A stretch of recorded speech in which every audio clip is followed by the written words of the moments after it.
Orang suka mikir bahwa untuk menjadi seorang programmer, ya lu cukup punya skill coding doang.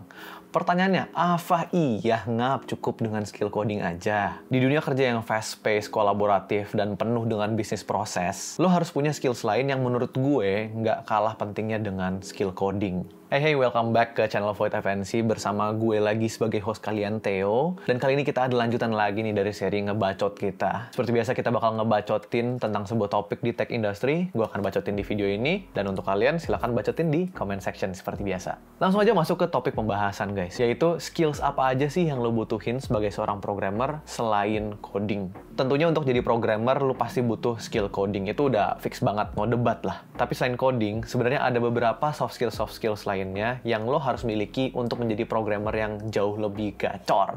Yang pertama, yaitu problem solving. Dasar dan intisari dari programming adalah memecahkan sebuah masalah. Apakah itu ngebenerin bug, mengoptimalkan kinerja, ngebikin algoritma, ataupun ngedevelop fitur baru. Sebagai seorang programmer, lo harus memiliki skills untuk menganalisa sebuah masalah, pecahin jadi bagian yang lebih kecil, terus nyusun step by step solution yang tepat. Yes, gue setuju bahwa coding adalah skill yang penting banget untuk menjadi programmer, yaitu malah yang paling penting ya. Tapi tanpa lo memiliki skill problem solving, ya lu bahkan nggak akan tahu kalau nemu bug itu kayak harus start dari mana, harus codingin apa gitu. Nah, untuk improve logika problem solving lo sebenarnya ada banyak cara. Lo bisa coba pecahin puzzle ya, jangan cuma hati orang doang lo pecahin. Main game, atau yang paling efektif menurut gue adalah nge-solve problem-problem algoritma yang misalkan ada di platform kayak HackerRank, CodeWars, atau LeetCode. Tapi problem solving yang gue maksud di sini itu bukan sekedar nge-solve problem tentang coding yang murni atau tentang algoritma-algoritma doang. Seringkali nanti kalau lo udah kerja, lo akan sering berhadapan dengan problem yang skalanya itu jauh lebih besar dari itu. Dan lo harus bisa tracing nih, kira-kira apa yang menyebabkan masalah tersebut.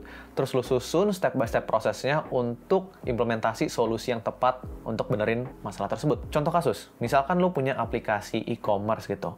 Terus tiba-tiba muncul nih sebuah bug yang ngebuat user itu nggak bisa beli barang. Nah, dalam situasi ini, apakah lo akan langsung coding?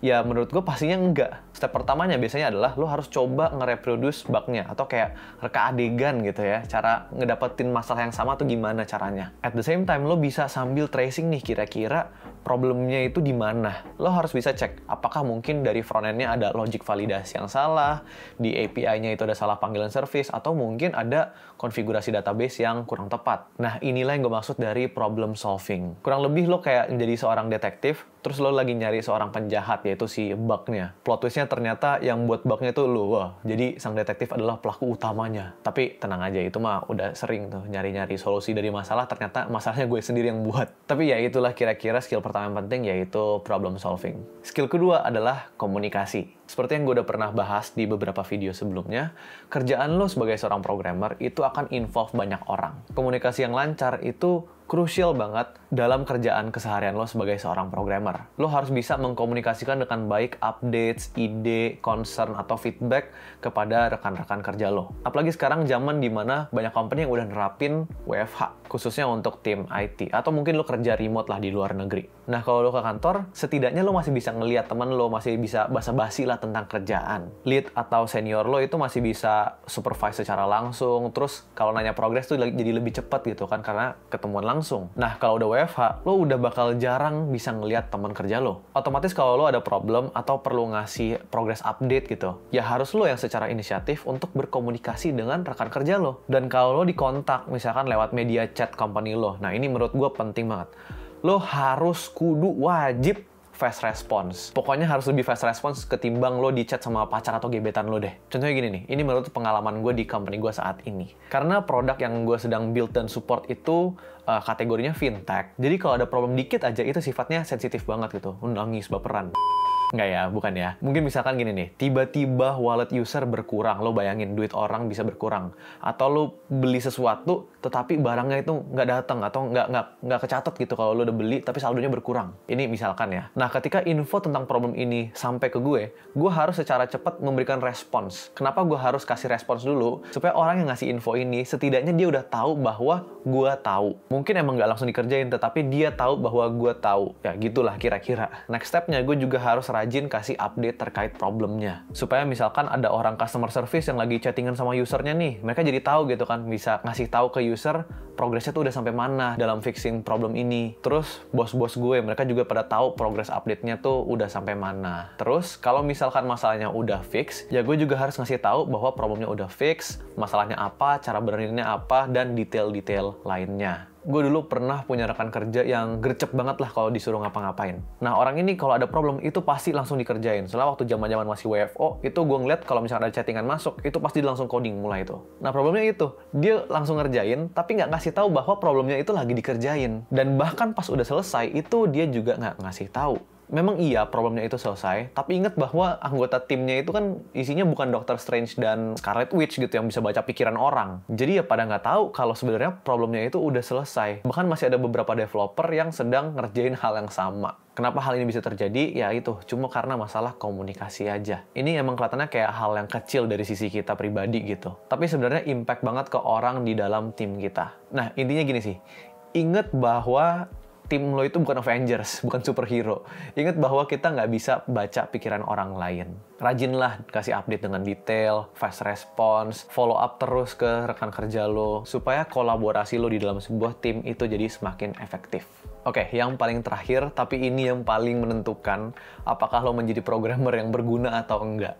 Pemahaman kepada spesifikasi fitur. Sebagai programmer, lo harus bisa banget ngertiin spesifikasi fitur. Soalnya spek ini tuh yang bakal ngejelasin dengan detail produk atau layanan yang dibutuhkan beserta dengan caranya dia itu bekerja. Kalau lo nggak ngerti spek ini, bisa-bisa lo ngebangun sebuah software yang nggak sesuai dengan requestnya klien atau yang ujung-ujungnya juga nggak bakal kepake. Nah, untuk ngertiin spek fitur yang lo kerjain, lo tuh harus punya somewhat knowledge tentang proses bisnis dari fitur yang sedang lo kerjain. Biasanya kalau lo masuk ke dalam sebuah tim, itu kalau dikasih fitur yang lo harus kerjain, itu lo akan dapat sebuah dokumen namanya SRS, atau singkatan dari Software Requirement Specification, atau PRD, Product Requirement Documentation, atau dokumen apapun itulah yang menjelaskan bagaimana cara sebuah fitur itu bekerja. Tapi kenyataannya, nggak semua tim atau company itu memiliki resource yang cukup untuk ngebikin dokumen-dokumen ini bagi para developer. Banyak di antara kita, para programmer, yang mungkin akan kerja di sebuah startup, yang biasanya mungkin resource-nya itu masih terbatas,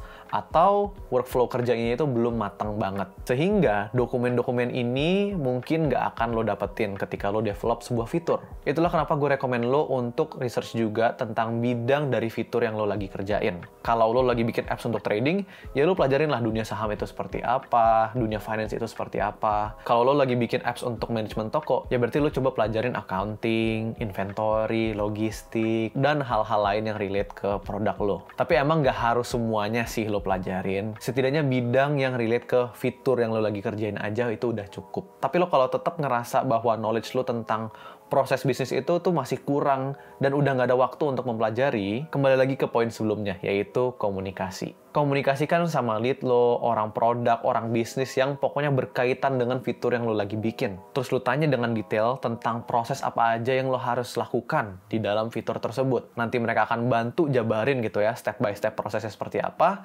Tugas lo sebagai developer adalah untuk nge-translate itu menjadi codingan. Sebagai contoh, gue mau share pengalaman dikit aja tentang waktu itu gue pernah bikin sebuah apps e-commerce untuk side job gue. Awalnya kan gue mikir ya, oh e-commerce gampang. Soalnya user tinggal pilih barang, bayar, barangnya dikirim, kelar. Tapi ternyata ada banyak proses di belakang layar yang sebenarnya terjadi. Ini contoh proses yang udah disederhanakan. Misalkan user itu kan check out barang. Nah, dia kan harus ngecek stok. Apakah stoknya itu tersedia untuk barang itu atau enggak? Kalau tersedia, berarti kan dia harus nge-freeze stoknya supaya orang lain itu nggak bisa beli barang yang sama. Terus kalau pengecekan udah kelar semua, nanti kan user harus bayar. Oke, jadi ada proses pembayaran yang mungkin nanti nge-hit endpoint dari sebuah payment gateway lah, apa segala macam. Abis itu kalau misalkan udah bayar, pastinya harus masuk ke dalam pembukuannya si toko. Misalkan untuk ngitung laba rugi lah segala macam. Kalau udah oke semuanya, pastinya kita kirim barangnya. Barangnya keluar dari warehouse kita harus update data inventory-nya, terus kita catat juga tuh bahwa ada proses keluar masuk barang yang terjadi. Pada saat itu gue nggak tahu bahwa prosesnya itu sebanyak itu kalau gue nggak dikasih tahu sama orang produk di tim gue. Terus karena pada saat itu tim gue resource-nya terbatas, jadi kita nggak ada waktu untuk bikin dokumen-dokumen terkait dengan flow bisnis, fitur-fitur. Solusinya gimana? Solusinya gue harus rajin nih ngobrol sama orang produk supaya nggak ada step bisnis yang gue miss. Lo bayangin aja di dalam proses yang tadi nih, itu step pembukuan gue lewatin. Secara program, mungkin nggak akan ada error. User tetap bisa bayar, tetap bisa dapat barangnya, tapi di balik itu, kalau dicek lebih dalam lagi, ada error logic yang terjadi yang bisa menyebabkan keuangan si tokonya itu jadi berantakan nih pencatatannya. Kenapa? Hanya karena waktu transaksi itu nggak gue catat ke dalam pembukuannya si toko. Inilah kenapa gue bilang bahwa pemahaman fitur itu penting banget, down to the details. Terus satu lagi nih pesan untuk para programmer, termasuk gue juga nih, gue masih sering kayak gini.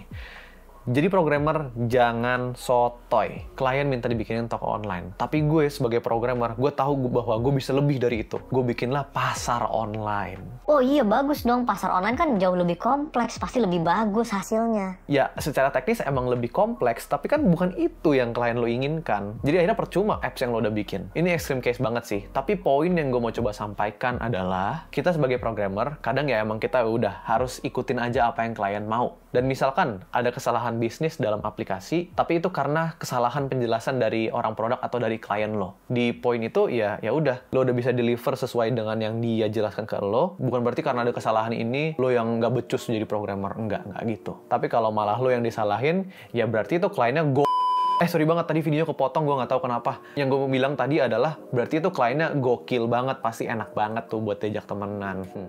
Oke, udah cukup sampai situ aja. Jadi semoga video ini cukup untuk mengedukasikan lo tentang skills apa aja sih yang lo butuhin selain coding sebagai seorang programmer. Jangan lupa like kalau video ini berguna buat lo, dan subscribe kalau lo suka konten-konten seperti ini. Dan follow socials gue juga untuk konten tambahan dan ekstra bacotan. Thank you so much guys for watching. See you in the next video. Bye-bye.